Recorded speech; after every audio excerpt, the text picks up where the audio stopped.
Long time આપણે ફરી મળી રહ્યા છે. યુપીએસસી એક્ઝામ ખૂબ જ નજીક આવી ગઈ છે, તો એની તૈયારીઓ માટે વન ડે વન ટૉપિક રાખીશું. જે મેન્સની પરીક્ષામાં પૂછાવાની ખૂબ જ વધારે શક્યતાવાળા પોઈન્ટ છે તેને જ લેવામાં આવશે. મારી પર્સનલ નોટ્સમાંથી તમને શેર કરી રહ્યો છું. તો આજરોજ આપણો ટૉપિક છે શ્રીલંકા ક્રાઇસિસ. શ્રીલંકાનું જે આર્થિક સંકટ હમણાં આપણે જોયું બધાએ, એના વિશે ચર્ચા કરવાના છે. તો સૌપ્રથમ તો આર્થિક સંકટ એટલે શું તમને ખબર હોય. આર્થિક સંકટ એટલે કોઈપણ રાષ્ટ્રમાં એના ફોરેન જે વિદેશી ચલણ હોય, વિદેશી નાણું હોય, ફોરેન રિઝર્વ હોય એ ઓછા થઈ જવા, એને ક્રાઇસિસ કહેવામાં આવે છે. કેમ મહત્ત્વનું છે આપણે આગળ જોઈશું. તો શ્રીલંકા લગભગ 22 મિલિયન પીપલ એમાં રહે છે. જ્યારે આઝાદ થયો, તમને નવાઈ લાગશે, ત્યારે શ્રીલંકાની કન્ડિશન ભારત કરતાં ખૂબ જ સારી હતી, પરંતુ નીતિગત હીનતાના કારણે, બરાબર, બેડ પોલિસી મેકિંગના કારણે એ અત્યારે નાદારી તરફ આગળ વધી ગયું છે, લગભગ નાદાર થઈ ગયું છે. તો નાદારીનો અર્થ બી આપણે આગળ જોઈશું.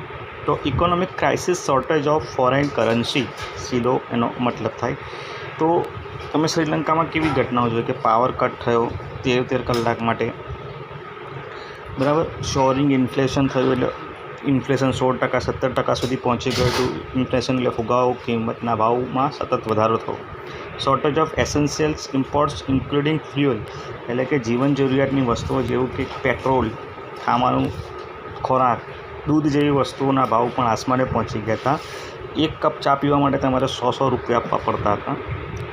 તો આ બધું થવાના પાછળના મહત્ત્વના કારણોમાં સૌથી પહેલું કારણ છે ઇકોનોમિક મિસમેનેજમેન્ટ. અર્થવ્યવસ્થા ડામાડોળ થાય એનું સૌથી મહત્ત્વનું કારણ છે આર્થિક મિસમેનેજમેન્ટ, બરાબર. આર્થિક કુપ્રબંધન મહત્ત્વનું કારણ છે. Twin deficit situation. ડિફિસિટ એટલે ખાધ. તો ખાધનો મિનિંગ સમજે. ખાધ એટલે તમને ખોટ, નુકસાન. તો એક ફિસ્કલ ડિફિશન્ટ ઇકોનોમિક્સનું ટર્મ છે, અને કરંટ એકાઉન્ટ ડિફિસિટ એ પણ ઇકોનોમીનો ટર્મ છે. તો જ્યારે આ બંને એક સાથે જોવા મળે તો બંને ડેડલી ફોર ઇકોનોમી, બરાબર. બંને કોઈપણ રાષ્ટ્રની ઇકોનોમી માટે ખૂબ જ ડેડલી કન્ડિશન ક્રિએટ કરે છે, જેવું શ્રીલંકામાં થઈ. અને તો ફિસ્કલ ડિફિશન્ટ એટલે તમે જેટલું કમાવો છો, તમે કોઈપણ રાષ્ટ્ર જેટલું કમાય છે એના કરતાં એની રેવન્યુ, એને ટેક્સ ઓછો મળે. જેટલું બી એ કમાય છે એના કરતાં એના ખર્ચા વધી જાય, એને ફિસ્કલ ડિફિસિટ કહે છે. અને કરંટ એકાઉન્ટ ડિફિસિટ એટલે એની જે આયાત નિકાસમાં અસમતુલા સર્જાય, એટલે કે વસ્તુઓ નિકાસ કરે એના કરતાં એને આયાત વધી કરવું પડે. તો આ બે કન્ડિશનમાં દેશમાં નાણાકીય કટોકટી ઉભો છે. કેવી રીતે ઉદ્ભવે સમજો. જ્યારે કોઈ રાષ્ટ્રની આવક માત્ર 100 રૂપિયા હોય, પણ એ રાષ્ટ્રમાં એ માળખાગત સુવિધાઓ માટે, વિવિધ પોલિસીઓ માટે જ્યારે 200-500 રૂપિયા ખર્ચતો હોય, એટલે એને આવક કરતાં એને ખર્ચ વધી. ઓબ્વિયસલી તો જે ખર્ચ વધી ગયો છે એને સેટઅપ કરવા માટે, બરાબર, એને શું કરવું પડશે? વિદેશી લોન લેવી પડશે. બીજું પણ કારણ કરંટ એકાઉન્ટ ડેફિસિટ એટલે એની નિકાસ કરતાં એની આયાત વધી જાય. તો શું થાય? આયાત વધી જાય તો એણે જે પણ દેશ પાસેથી વસ્તુ આયાત કરે, કાં તો એની કરન્સીમાં પેમેન્ટ કરવું પડે, અથવા વૈશ્વિક રીતે જે માનનીય ચલણ છે US ડોલર, એમાં પેમેન્ટ કરવું પડે. એટલે શું થાય? એના જે વિદેશી રિઝર્વ છે એમાં ઘટાડો થાય, બરાબર. પછી સૌથી મહત્ત્વનું ડેડલી કારણ એના માટે બન્યું કોવિડ લોકડાઉન. કોવિડ લોકડાઉનમાં કેમ આટલી મોટી અસર થઈ? દરેક દેશને થઈ રહી, ઇન્ડિયાને પણ થઈ, પણ ઇન્ડિયા રિકવર જલ્દી થઈ ગયું. શ્રીલંકા કેમ ન થઈ શક્યું? તો પહેલું મહત્ત્વનું કારણ છે ઇન્ડિયાનું પોપ્યુલેશન, બરાબર. ઇન્ડિયામાં એટલી મોટી વસ્તી છે કે લોકડાઉન પછી પણ ઇકોનોમી ચાલતી રહી, બરાબર. ઇકોનોમી એક ગતિશીલ દિશામાં હતી. જ્યારે શ્રીલંકાની ઇકોનોમી મોટાભાગે પર્યટન એટલે ટુરિઝમ ઉપર આધારિત છે, બરાબર. તો ટુરિઝમ પર આધારિત છે, એના કારણે લોકડાઉન લગભગ 2 વર્ષ રહ્યું. તો એના ટુરિઝમમાં ટુરિસ્ટો આવતા બંધ થયા, અને ટુરિસ્ટોને કારણે એને આવક થતી બંધ થઈ ગઈ. એ જ સિવાય શ્રીલંકામાં લગભગ 1-1.5 વર્ષ પહેલાં આતંકવાદી હુમલો થયો હતો ઈસ્ટર ડે ઉપર. એના કારણે પણ ટુરિસ્ટ પોતાના જીવનું જોખમ મૂકીને શ્રીલંકામાં જવા તૈયાર નહોતા. એના કારણે પણ એને મોટી ઇમ્પેક્ટ પડી એની ઇકોનોમી પર. તમે જુઓ કે શ્રીલંકાએ જે મોટેભાગે કર્જ લીધું એ પોતાના પર્યટન સ્થળોને વિકસાવવા માટે લીધું. પર્યટન સ્થળો પર અઢળક ખર્ચ કર્યો, પરંતુ તેની સામે એને એટલું રેવન્યુ પ્રાપ્ત થયું નહીં. રિડક્શન ઇન ફોરેન વર્કર્સ રેમિટેન્સીસ ડિક્રીઝેસ, એટલે આપણા દેશના કોઈપણ નાગરિકો બીજા દેશમાં નોકરી કરતા હોય તો એ લોકો ત્યાંથી જે નાણું મોકલે છે એ પણ આપણને વિદેશી રિઝર્વમાં ઉપયોગમાં આવે છે. તો શ્રીલંકામાં પણ આ જ પરિસ્થિતિ. લોકડાઉન પછી કોઈ બહાર જઈ શક્યા અને એના માઇગ્રન્ટ વર્કર બહાર ન જઈ શકે, બરાબર. એના કારણે એનો બોજ શેની પર પડ્યો? એમના આપણે ઇન્ડિયામાં એવું પરિસ્થિતિ થઈ કે બીજા બધા રોજગાર બંધ પડ્યા તો ઇન્ડિયામાં લોકો ખેતી તરફ વળી ગયા, જ્યારે શ્રીલંકામાં એવી કોઈ સ્થિતિ ઊભી ના થઈ. એનો આપણે આગળ ચર્ચા કરીશું. એક મહત્ત્વનું કારણ હતું downgrade by credit rating agencies. હવે સૌથી મોટો પ્રશ્ન આ થાય કે વિશ્વની જે મોટી મોટી ક્રેડિટ રેટિંગ એજન્સી છે જે તમારી આર્થિક સદ્ધરતા માપે છે, એને ડાઉનગ્રેડ કરી નાખ્યું, બરાબર. એનું જેમ પાકિસ્તાનની ગ્રે લિસ્ટમાં એવી રીતે મૂકી દીધી છે, ગ્રીન લિસ્ટમાં, એવી રીતે શ્રીલંકાને પણ ડાઉનગ્રેડ કર્યું. એના કારણે શું અસર પડે કે વૈશ્વિક સંસ્થાઓ જ્યારે તમને ડિગ્રેડ કરે છે રેન્કિંગમાં, ત્યારે જે વિદેશી રોકાણકારો તમારા ત્યાં પૈસા રોકતા હોય છે, પૈસા રોકતા અટકી જાય છે. કેમ? એમને એવું લાગે છે કે દેશની સ્થિતિ ખરેખર ખરાબ છે, તો અમે જે પૈસા રોક્યા છે એમનું અમને વળતર મળશે કે નહીં, એવું વિચારીને એ લોકો નાણાં રોકતા અટકી જાય છે. Impact on debt management program. સૌથી અગત્યનું કારણ આ છે, શ્રીલંકાએ જેટલા પણ સંસ્થાઓ પાસેથી લોન લીધી, જેટલા દેશો પાસેથી લોન લીધી, તો એ લોન લેવા તો લઈ લીધી, પરંતુ એને રીપેમેન્ટ કેવી રીતે કરવું એની પાસે એનો કોઈ એક્શન પ્લાન નહોતો. દરેક દેશ પાસે એ એક્શન પ્લાન હોવો જરૂરી છે, કારણ કે લોન 10 યર, 12 યર, 15 યર જેવા ટર્મ પર મળતી હોય છે અને એનું ઋણ બી ચૂકવવાનું હોય છે. તો એ ના ચૂકવી શકો તો આ ક્રાઇસિસ તમારે ક્રિએટ થાય છે. Ban of chemical fertilisers impact agriculture sector. મેં એમ કહ્યું હતું તમને કે ઇન્ડિયામાં જ્યારે લોકડાઉન થયું તો બીજા બધા ઔદ્યોગિક જે મજૂરો હતા એ પોતપોતાના વતનમાં જતા રહ્યા અને ત્યાં એમણે ખેતી ઉપર પોતાનું નિર્વાહન કર્યું. જ્યારે શ્રીલંકામાં આવું ના થયું. જ્યારે લોકડાઉન જેવી સ્થિતિ હતી અને જ્યારે પ્રાઇમરી સેક્ટર એટલે કે કૃષિ પર લોકો નિર્ભર હોય એ રાષ્ટ્રમાં તમે અચાનક જ કેમિકલ ફર્ટિલાઇઝર, રાસાયણિક ખાતર પર બેન મૂકી દીધો અને માત્ર ને માત્ર ઓર્ગેનિક ખાતર એટલે કે કુદરતી ખાતર વડે જ ખેતી કરવી એ નક્કી કર્યું. એના કારણે ક્રાઇસિસ સિચ્યુએશન એ થઈ કે ખેતી સાવ પડી ભાંગી એમની. ઓપ્શન શ્રીલંકા પાસે એટલા જ બચ્યા કે ઇન્ડિયા, ચાઇના, જાપાન જેવા નજીકના પોતાના મિત્રો પાસેથી નાણાં ઉધાર લે. ઇન્ડિયાએ અત્યાર સુધી એને 4 અરબ ડોલર જેટલી મદદ બી કરી છે. ઇન્ડિયાએ ઘઉં, ચોખા જેવી વસ્તુઓ પણ મોકલાવી છે. $1 બિલિયન ક્રેડિટ લાઇન આપી છે. ક્રેડિટ લાઇન એટલે કોઈ પણ દેશને મદદ કરવી અને એવું કહ્યું કે તમે તમારા જે ઋણ છે એ તમારા જ કરન્સીમાં અમને ચૂકવજો, US ડોલરમાં નહીં, બરાબર. એને ક્રેડિટ લાઇન કહેવામાં આવે છે. હવે થોડું જરા એની બેકગ્રાઉન્ડ હિસ્ટ્રીમાં જઈશું તો શ્રીલંકાના ડૂબવાની શરૂઆત 1980ના દાયકા પછી, તે પણ 2007 પછી એ વધુ અગ્રેસર થયું નાણાકીય રીતે અસ્થિરતામાં. 1980થી 2007 સુધી લગભગ ત્યાં અલગાવવાદની સ્થિતિ હતી જેવી ઇન્ડિયામાં છે. તમિલ ટાઈગર્સ જે છે શ્રીલંકામાં અલગ પોતાનો ઓર્ગેનાઇઝેશન માગતા હતા, પોતાનું સ્વતંત્ર નિયંત્રણ માગતા હતા. તો એ લોકો સતત રાજકીય રીતે ઉથલપાથલના કારણે એ ઇકોનોમી ઉપર એટલું બધું એમનું ધ્યાન નહોતું. 2007 પછી પરિસ્થિતિ એટલા માટે બદલાઈ કે આર્થિક રીતે સદ્ધર થવા માટે શ્રીલંકાએ ચાઇના તરફ પોતાના સંબંધો વધાર્યા અને ચાઇનાએ 2007માં ઋણ આપવા માટે શરત મૂકી કે હબનટોટા બંદર જે શ્રીલંકાનું છે એ પોતે એના નિર્માણ માટે ચીનની એક્ઝિમ બેંકમાંથી મોટા પાયે લોન આપી. આ સિવાય Asia development bank, IMF, Japan પાસેથી પણ એમણે પોતે લોન લીધી. સો વી સેડ ડેટ જે શ્રીલંકાએ જે ઋણનો ભાગ લીધો હતો સૌથી મોટો ભાગ સોવરેન બોન્ડમાંથી હતો 39%. સોવરેન બોન્ડ એટલે દેશ એક પ્રકારનો બોન્ડ બહાર પાડે છે, બરાબર. જે લોકો ખરીદે છે એમને એક નિશ્ચિત સમયગાળા પછી નિશ્ચિત વ્યાજના દરે એમને પરત કરવા પડે છે. તો એ સમયગાળો પણ શ્રીલંકાનો નજદીક આવી ગયો હતો. લગભગ $64 બિલિયન જે હતું એ એના સોવરેન બોન્ડનો હતો. અને 2019થી 2022 સુધી $4 અરબ એને ઋણની ચૂકવણી કરવાની હતી. મીન્સ આટલા $4 અરબ તો એને ખાલી ઋણ ચૂકવવાનું હતું, પાછી પોતાની બેઝિક નીડ્સનો માટે અલગ પૈસાની જરૂર હતી. 2017માં એણે હબનટોટા બંદર આખું ચીનને આપી દીધું એની લોનની ચૂકવણી માટે. વિદેશી નિવેશમાં ઘટાડો થવા લાગ્યો. જેમ આપણે કહ્યું એ પ્રમાણે સોવરેન બોન્ડ ઋણની ચૂકવણીમાં પણ એનો મહત્ત્વનો પ્રશ્ન હતો. માળખાગત સુવિધા માટે મોટા પાયે લોન લીધી પણ તેનો કોઈ ખાસ ફાયદો ન થયો, બરાબર. ઋણ વધવા લાગ્યું. જો શ્રીલંકાને તમને કહ્યું પહેલાં પર્યટન આધારિત દેશ છે, તો એને પર્યટન સ્થળોમાં મોટા પાયે રોકાણ કર્યું ત્યાં ગાડી લોન લઈને. પણ ડ્યુ ટુ કોરોના પર્યટન સ્થળ જે પર્યટન જે આખો ઉદ્યોગ હતો એ ઠપ થઈ ગયો.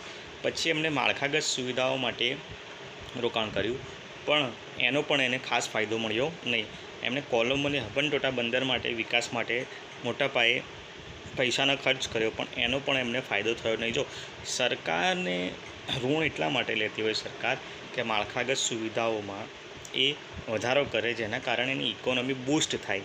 ઇકોનોમી બૂસ્ટ થાય તો એનો ફાયદો એમને ફોરેન રિઝર્વમાં થવાનો જ છે, બરાબર. ડાયરેક્ટ ઇનડાયરેક્ટ પણ એમાં પણ એમને ફાયદો ન થયો. ઋણ ચૂકવવા માટે જે મેં કહ્યું એમને લગભગ $4 થી $5 અરબ 2022 સુધીમાં ચૂકવવાના હતા, એ એમની પાસે હતા જ નહીં. એની અછત થઈ ગઈ, બરાબર. નવેમ્બર 21 સુધી જીવન જરૂરિયાતી વસ્તુઓના ભાવમાં ધરખમ વધારો થઈ ગયો. તમે જુઓ કે જ્યારે પણ કટોકટી આવે છે ત્યારે આ જ પરિસ્થિતિનું નિર્માણ થાય છે. જીવન જરૂરિયાતની વસ્તુઓના ભાવમાં પણ ધરખમ વધારો થાય. પબ્લિકે રોડ પર શા માટે ઉતરવું પડે જ્યારે એની બેઝિક નીડ્સ કમ્પ્લીટ નથી થતી ત્યારે, બરાબર. કોમેન્ટમાં જણાવો કે ઇન્ડિયામાં નાણાકીય કટોકટી વિશેની જોગવાઈ સંવિધાનના કયા ભાગમાં અને કયા આર્ટિકલમાં છે, બરાબર.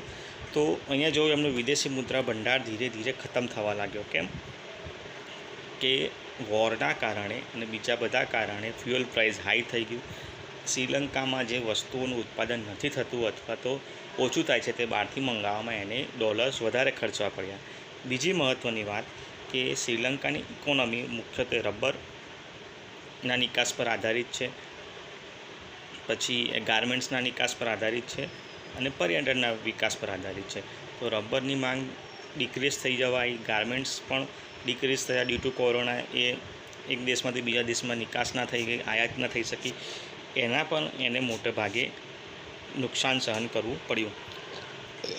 શ્રીલંકાનો વિદેશી મુદ્રા ભંડાર એટલો ઓછો થઈ ગયો કે એક ટાઈમે શ્રીલંકાના RBI જેમાં આપણે છે એવી રીતે એમની નેશનલ બેન્કે રિક્વેસ્ટ કરી હતી દેશના નાગરિકોને કે જો તેમની પાસે વિદેશી મુદ્રા ભંડાર હોય તો દેશની બેંકમાં જમા કરાવે ને એના બદલે શ્રીલંકાના રૂપિયા લઈને જાય. 2019માં $7.6 અરબ એમની પાસે વિદેશી મુદ્રા ભંડાર હતો અને પછી 2020માં $5.7 અરબ થઈ ગયું અને નવેમ્બર 21માં તળિયે પહોંચી ગયો $1.6 અરબ. એટલે કે માત્ર 3 હપ્તા સુધી જ પોતાની આયાત કરી શકે એ સ્થિતિમાં હતું. તમે જણાવો કે ભારતમાં 1990માં જ્યારે આ સંકટ આવ્યું ત્યારે ભારત સામે આ સ્થિતિ આવી ગઈ હતી. માત્ર 1 અઠવાડિયું ચાલે એટલા જ વિદેશી નાણાં બચ્યા હતા, વિદેશી હુંડિયામણ બચ્યું હતું, બરાબર. પર્યટન સ્થળોને વિકસાવવા માટે મેં તમને કહ્યું એમ બહુ જ મોટા પાયે ખર્ચો કરી દીધો.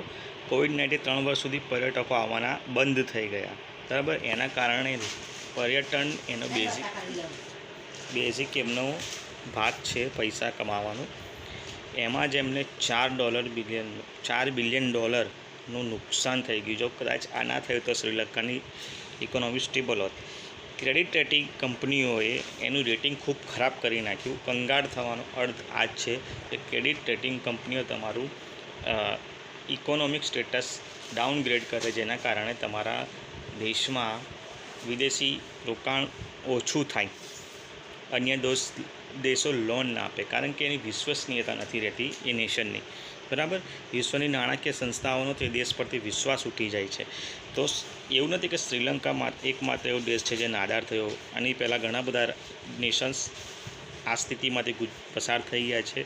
ફર્સ્ટ ઇઝ 1998માં રશિયા, 2001માં ઇક્વાડોર, 2003માં ઉરુગ્વે, 2005માં ડોમિનિયન રિપબ્લિક, 1995થી 2000માં આર્જેન્ટિના 2 વખત 2002થી 2020 સુધીમાં લગભગ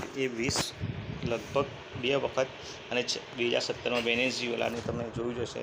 આ સ્થિતિમાંથી પસાર થયું. તો તમને એમ થાય કે આ વિદેશી નાણું શું છે, આપણે આપણા નાણાંમાં ચૂકવણી ના કરી શકીએ? તો ના, આંતરરાષ્ટ્રીય લેવલે લગભગ 183થી વધારે ચલણો છે, પણ માન્ય ચલણ છે USD. બરાબર, એટલે યુનાઇટેડ સ્ટેટનું જે ડોલર છે તે.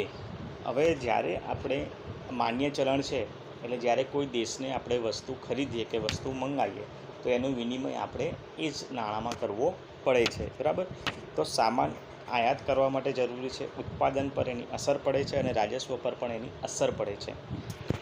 નાણું ના હોય તો ઉત્પાદન પર કીધું, ધારો કે આપણે અહીંયા કોઈક વસ્તુ આપણે બનાવીએ છીએ. ફોર એક્ઝામ્પલ, આપણે મોબાઈલ પાર્ટ બનાવીએ છીએ. મોબાઈલના અમુક પાર્ટ છે આપણી જોડે નથી, જે આપણે ચાઇનાથી મંગાવવા પડે. તો ચાઇના આપણી જોડે રૂપિયામાં એ વસ્તુ નહીં માંગે, એ આપણી જોડે ડોલરમાં માંગશે. બરાબર, તો જો આપણે નહીં લાવી શકીએ તો આપણને એનો ઉત્પાદન પર અસર પડશે. આત્મનિર્ભર ભારત ફેલ થવાનું મુખ્ય કારણ લગભગ આ જ છે. રાજસ્વ પર અસર પડશે, અને ઓબ્વિયસલી જો ઉત્પાદન નહીં થાય તો આપણું નિકાસ પણ નહીં થાય, અને રાજસ્વ પર એની અસર પડશે. શ્રીલંકામાં 2 પ્રકારની ખાદ મેં તમને કહ્યું એ પ્રમાણે. રાજકીય ખાદ, રાજકોષીય ખાદ, જે ખર્ચ વધુ અને આવક ઓછી થઈ ગઈ એની. બરાબર, spending more and income less. અને વ્યાપાર ખાદ એટલે નિકાસ ઓછી થઈ અને આયાત વધુ થઈ. બરાબર, આપણે ઇમ્પોર્ટ વધુ કર્યું પણ એક્સપોર્ટ ઓછું થઈ ગયું. બરાબર, એના કારણે જે વિદેશી ઋણ ચૂકવવાનું હતું એ ના ચૂકવી શકાય. ઇમ્પોર્ટ વધારે થયું એટલે ડોલર વધારે ગયા, પણ એક્સપોર્ટ ઓછું થયું. એક્સપોર્ટ વધારે થયું તો એટલા ડોલર આવી ગયા તો સરભર થઈ ગયું, પણ તે પણ ના થયું. તો India is usual neighbourhood first આપણી જે પોલિસી છે એનું ભારત પાસે ઘણી બધી મદદની માંગણી કરી શ્રીલંકાને ભારતે મદદની ખાતરી પણ આપી છે. બરાબર, ભારતે ઘણી બધી મદદની ખાતરી આપી છે. ચોખા મોકલ્યા છે, ઘઉં મોકલ્યા છે, ક્રેડિટ લાઇન તમને પહેલાં કહ્યું એ પ્રમાણેની સુવિધા આપી છે. બરાબર, બીજી મહત્ત્વની વસ્તુ છે કે શું માત્ર આર્થિક કારણ જવાબદાર છે? તો ના, કોઈ પણ દેશ બરબાદ થતો હોય તો એની પાછળ એની રોસ્ટ પોલિસી મેકિંગ સિસ્ટમ એટલે રાજકારણ પણ જવાબદાર હોય છે. જો સત્તા પર સતત એક જ પરિવારનો કબજો, જ્યારે પણ કોઈ પણ દેશમાં લાંબા સમય સુધી એક પરિવારનો એક હતું શાસન હોય તો પરિસ્થિતિ આવી નિર્માણ પામે છે. કેમ? કારણ કે એ લોકોને કોઈ ભય રહેતો નથી સત્તા પરિવર્તનનો. સત્તા પરિવર્તનનો ભય ના રહે એટલે પોતાને મન ફાવે એમ પોલિસી મેકિંગ કરતા હોય છે. સતત ખરાબ આર્થિક મેનેજમેન્ટ, મેં કહ્યું ને, સતત આર્થિક પ્રબંધન આને કહી શકાય. સિસ્ટમમાં વ્યાપ્ત ભ્રષ્ટાચાર શ્રીલંકામાં હાઈ લેવલે હતો. ટેક્સ કટ્સ પોલિસી, અહીંયા ટેક્સ કટ પોલિસી એટલે એમણે એવું કર્યું, સત્તામાં આવવા માટે વાયદો કર્યો હતો કે અમે દરેક ચીજવસ્તુના પર જે ટેક્સ લગાવીએ છીએ તે ટેક્સ અમે ઓછો કરી દઈશું. તમે જુઓ કે હાઉ ઇટ ઇઝ પોસિબલ કે ધારો કે કોઈ વસ્તુ પર 22% GST લેતા હોય, સપોઝ 20% લેતા હોય, અને સત્તા પર આવ્યા પછી તરત જ 8% કરી નાખે, તો 12%નો જે લોસ છે એ ક્યાંથી એમને સરભર કરવો? તો આ એક બીજું મહત્ત્વનું કારણ હતું. IMFની મદદ ના લીધી. શ્રીલંકાના રાજકારણની આ સૌથી મોટી અડિયલ જે વલણ હતું. IMF મદદ માટે હાથ લંબાવ્યા હતા, પણ મદદ કેમ ના લીધી? કારણ કે તમને ખબર હશે કે જ્યારે આપણે 1991માં મદદ લીધી હતી ત્યારે IMFની કેટલીક શરતો માનવી પડે છે. બરાબર, ડિસેન્ટ્રલાઇઝેશન કરવું પડે છે, ઉદ્યોગોની પરમિટ ખતમ કરવી પડે છે, લિબરલાઇઝેશન અપનાવવું પડે છે, ટેરિફ ઓછા કરવા પડે છે, એવી બધી ઘણી બધી જે માંગણીઓ હોય છે આઈએમએફની શરતો એ માનવી પડે છે. સ્વિફ્ટ ટુ ઓર્ગેનિક ફાર્મિંગ એક મેં તમને કહ્યું કે એકાએક તમે કોઈપણ ઇકોનોમિક ક્ષેત્રમાં એકાએક તમે પરિવર્તન લાવો તો એની માઠી અસર જોવા મળે છે. સ્ટેપ બાય સ્ટેપ પરિવર્તન હોવું જોઈએ. એ સામાજિક પરિવર્તન હોય કે આર્થિક પરિવર્તન હોય. અહીંયા એકદમ એમણે રાસાયણિક ખાતરોનો ઉપયોગ બંધ કરી દીધો. તેને કારણે શું થયું, ઓર્ગેનિક ફાર્મિંગ એક જલ્દી રિઝલ્ટ ના આપી શકે અને ટાઈમ લાગે તો દેશમાં અછત થઈ છે, એની ફૂડ ગ્રેન્સની અછત થઈ, ખાદ્યાન્ન સંકટ ઊભું થયું. એ માટે પણ શ્રીલંકાએ બહારથી ખાદ્યાન્ન ઇમ્પોર્ટ કરવાની સ્થિતિ આવી ગઈ ને જેને કારણે ખાદ્યાન્ન સંકટ ઊભું થયું એટલે લોકો પોતાની જીવન જરૂરિયાતની 2 ટાઈમનું ખાવાનું પણ એમને અવેલેબલ નહોતું. બહુ હાઈ પ્રાઇસ થઈ ગયા હતા. બરાબર. આવી સ્થિતિમાં શું થાય કે જ્યારે ખાદ્યાન્ન સંકટ થાય ત્યારે જેની પાસે હોય એ બફર કરી નાખે એ જથ્થો અને પછી મોટા પાયે ડબલ ભાવે ટ્રિપલ ભાવે જેને કાળા બજારી કહે છે એ ભાવે વેચે છે. તેના કારણે પણ શ્રીલંકાની સામાન્ય લોકોનું જીવન ખૂબ જ ખરાબ થઈ ગયું અને લોકો રસ્તા પર આવવા મજબૂર થઈ ગયા. બરાબર. પછી ભારતે as usual neighbourhood first policy પ્રમાણે ઘણી બધી મદદ કરી. કરન્સી સ્વેપની સુવિધા આવી. મીન્સ કરન્સી સ્વેપ એટલે અમે તમને લોન આપીએ છીએ, તમે અમને તમારા પૈસામાં ચૂકવણી કરજો. બરાબર. $3 અરબ જેટલી મદદ કરી છે. દવાઓનો જથ્થો અને બધું મોકલ્યું છે. ખાદ્યાન્ન પણ મોકલે છે કારણ કે શ્રીલંકામાં ઓર્ગેનિક ફાર્મિંગને કારણે પોતાના ખાદ્યાન્ન ઉત્પાદનમાં 25 થી 30% ઘટાડો થઈ ગયો. બહુ મેજર ઘટાડો કહેવાય, જેના કારણે દુષ્કાળ જેવી પરિસ્થિતિ પણ ઉત્પન્ન થાય. નેચર કોઝ દુષ્કાળ ને મેન કોઝ દુષ્કાળ. બરાબર. માનવ નિર્મિત દુષ્કાળ. આર્થિક સંકટ શ્રીલંકા પર ભારત પર અસર શું? તો ભારત પોતાનું નેબર છે તો એક સૌથી મોટો ખતરો ચીનનો છે. બરાબર. ચીને જ એને લોન આપીને પાયમાલ કર્યું છે. ચીન એકલું કારણભૂત નથી પણ ચીનનો ભાગ વધારે છે. તો હવે પરિસ્થિતિ એવી થાય કે જો ભારત મદદ નહીં કરે તો ચાઇના ફરીથી મદદ કરીને હિન્દ મહાસાગરનો જે ક્ષેત્ર છે, હિન્દ પ્રશાંત ક્ષેત્ર, એમાં પોતાનું પ્રભુત્વ જમાવાય, શ્રીલંકાને મદદ કરશે અને પોતાની સાઈડ કરી દેશે, જેની અસર ભારતના પર થશે. બરાબર. $8 અરબ ચીનનું જે ઋણ છે એ ચૂકવવાનું છે. 45 બિલિયન ટોટલ એનું ઋણ છે. એમાંથી $8 અરબ જેટલું તો ચીનનું ઋણ છે. બરાબર. માત્ર ઋણ ચૂકવવા એને હજી પણ આટલા બધા પૈસાની જરૂર છે. $4 અરબ. ભારત લગભગ $3 અરબ મદદ કરી ચૂકી છે, પણ ભારતની પણ એક લિમિટેશન હોય. ભારત માટે આ અવસર કેમ છે? કોઈ પણ ક્રાઇસિસ કોઈ પણ નેશન માટે અવસર સાબિત થાય છે. જેમ કે યુક્રેન અને રશિયાનું પણ ભારત માટે અવસર હતું, કારણ કે ભારત યુક્રેન અને રશિયા પછી ઘઉંનું મોટા પ્રમાણે ઉત્પાદન કરતો દેશ હતો. તો એના ઉપર લોકોની નજર સ્થાયી થાય છે કે ભાઈ હવે આપણે ઘઉં આ બંને દેશમાંથી તો નહીં આવે તો ભારતમાંથી મંગાવીએ. તો ભારતને ફોરેન રિઝર્વ મળવાની શક્યતા રહે છે, પણ ભારતે હમણાંથી પોતાનું બેન કરી છે. એનું કારણ આપણે ચર્ચા કરીશું કે કેમ ઘઉંની નિકાસ પર પ્રતિબંધ ભારતે મૂક્યો. તો પહેલાં તો વિદેશી સંબંધ સુધરે. ભારત અને ભારતના લગભગ દરેક પડોશી દેશ સાથે સીમા વિવાદ છે. ભારતની એમાં પહેલ નથી, છતાં પણ સીમા વિવાદો છે. તો એને સુધારવા માટે, બરાબર, કારણ કે શ્રીલંકા પોતાના આસપાસ જો ભારતીય માછીમારો જાય છે તો એમને પકડી લે છે, જેવું પાકિસ્તાન કરે છે એવું. તો એના વિદેશી સંબંધો થોડા ખાટા થયા છે. હિન્દ મહાસાગર ક્ષેત્રની સુરક્ષા માટે પણ મહત્ત્વનું છે. ચાઇના પોતાનું ફરીથી પ્રભુત્વ ના વધારી દે એના માટે, ચીનનો પ્રભાવ ઓછો કરવા માટે અને અવૈધ સ્થળાંતર રોકવા માટે. આ ખૂબ ચિંતાનો વિષય છે. અવૈધ સ્થળાંતર એટલે, બરાબર, ફોર્સ માઇગ્રેશન આપણે જેને કહીએ, કે જ્યારે આવી પરિસ્થિતિ થાય તો લોકો શું કરે છે, પોતપોતાના આજુબાજુના દેશની સરહદોમાં ઘૂસી જાય છે. આપણે યુક્રેનમાં જોયું હતું, આપણે મ્યાનમારમાં જોયું છે. ભારતમાં તો બધી બાજુ જે સ્થળ સીમાઓ છે ત્યાંથી તો બધા શરણાર્થીઓ આવે જ છે, પણ શ્રીલંકામાંથી પણ આવે છે. બરાબર. ઘણા બધા શરણાર્થીઓ આવીને સ્થાયી થાય છે. હવે એ આવે છે તો શું થાય છે કે લોકલ પબ્લિક અને એમની વચ્ચે ઘર્ષણ ઊભું થાય છે. બીજું કે ભારતના સંસાધનો પર દબાવ આવે છે. કેમ? કારણ કે એ લોકો અહીંયા આવે છે, પછી તે લોકોનું ખાવાનું, પીવાનું, રોજગારી, રહેવાનું, એ બધી બાબતો એકચ્યુઅલી આપણે લિમિટ પ્રમાણમાં હોય છે, પછી અમે ભાગ પડાવે છે. તો ભારતીય સંસાધનો ઉપર પણ દબાણ ઊભું થાય છે. બરાબર. તો હવે શ્રીલંકાએ આગળ શું કરવું જોઈએ? તો લોન મેળવી છે તે દેશો પાસેથી વાતચીત કરી, બરાબર, ઋણ ચૂકવવા વધુ સમયની માંગણી કરવી.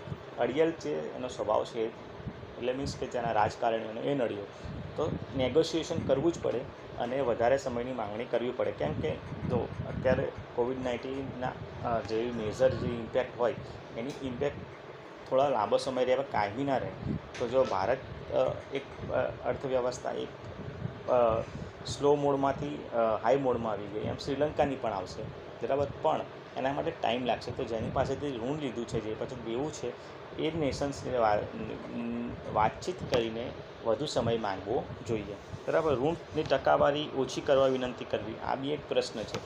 હાઈ ચાઇના પાસેથી એમ જે ઋણ લે છે એ હાઈ રેટ હોય છે, જ્યારે IMF પાસેથી ઋણ મળે તો બહુ જ ઓછા નજીવા વ્યાજે અને લાંબા સમયગાળા માટે મળે છે, બરાબર. તો જ્યાં શ્રીલંકાના જે પોલિસી મેકર્સે આ ભૂલ કરી, બરાબર, નેશન્સ પાસેથી લીધા, નહીં કે નાણાકીય સંસ્થાઓ પાસેથી. IMFની મદદ મેળવવી જોઈએ, બરાબર. ફ્રી યોજનાઓ બંધ કરવી જોઈએ. આના પછી આપણે અલગ લેક્ચર ચલાવીશું. ભારતના ઘણા રાજ્યો ફ્રી યોજનાઓ ચલાવે છે, બરાબર. એ ખૂબ જ નુકસાનકારક હોય છે. એ ફ્રી કશું હોતું નથી, એ રાજ્યના આવકમાંથી, પોતાના રેવન્યુમાંથી જ ખર્ચ થાય છે. જો કોઈ નેશન આવું કરે છે તો એ એના રેવન્યુમાંથી જ થાય છે. ફ્રી કશું હોતું નથી. મેળવનારને ફ્રી હોય છે, પણ એની પ્રાઇસ પે તો સરકારો કરતી હોય છે, રાજ્ય સરકારો કે કેન્દ્ર સરકારો કરતી હોય છે. વિવિધ ક્ષેત્રમાં આત્મનિર્ભરતા પ્રાપ્ત કરવી. જો મેં કહ્યું કે શ્રીલંકા માત્ર પર્યટન ઉપર ના જીવી શકે, એણે બીજા બધા ક્ષેત્રોમાં આત્મનિર્ભરતા પ્રાપ્ત કરવી જોઈએ. ખેતી છે, ઉદ્યોગો છે, સર્વિસ સેક્ટર છે, બરાબર, લઘુ અને સૂક્ષ્મ ઉદ્યોગો છે. જેમ ભારત ડાયવર્સિફિકેશન ધરાવે છે. ભારત એક જ વસ્તુની નિકાસ આયાત ઉપર નિર્ભર નથી રહેતો. એ ઘઉં, શેરડી, ફ્રૂટ્સ, બરાબર, ઓઇલ મંગાવે છે, તેની સામે આ બધી વસ્તુઓ, ઝવેરાત, બરાબર, બીજી બધી વસ્તુઓ. અને હવે તો ભારતે પણ આત્મનિર્ભરતા પ્રાપ્ત કરવા માટે જે વસ્તુઓ મોટા પાયે બહારથી મંગાવવી પડે છે એના ઉત્પાદનમાં અથવા એનો વિકલ્પ શોધવો જોઈએ. જો આપણે પાસે ફ્યુઅલ, ધારો કે ફ્યુઅલ બહારથી મંગાવીએ છીએ, તો ફ્યુઅલ આપણા સંસાધન નથી આપણી પાસે, તો એનો વિકલ્પ આપણે ઇલેક્ટ્રોનિક વ્હીકલ્સ કે પછી સોલર વ્હીકલ્સ તરીકે અપનાવી શકીએ છીએ. આર્થિક ગતિવિધિઓમાં વિવિધતા લાવી, જેમ કહ્યું એમ ડાયવર્સિફિકેશન કરવું અને આંતરરાષ્ટ્રીય વેપારમાં યોગ્ય પાર્ટનરની પસંદગી કરવી. So you might have seen all this. Thanks. જોઈશું, ફરીથી મળીશું. આ લેક્ચર તમને કેવો લાગ્યો અને તમને કંઈક સુધારા વધારાની જરૂર હોય તો જણાવજો. Thank you.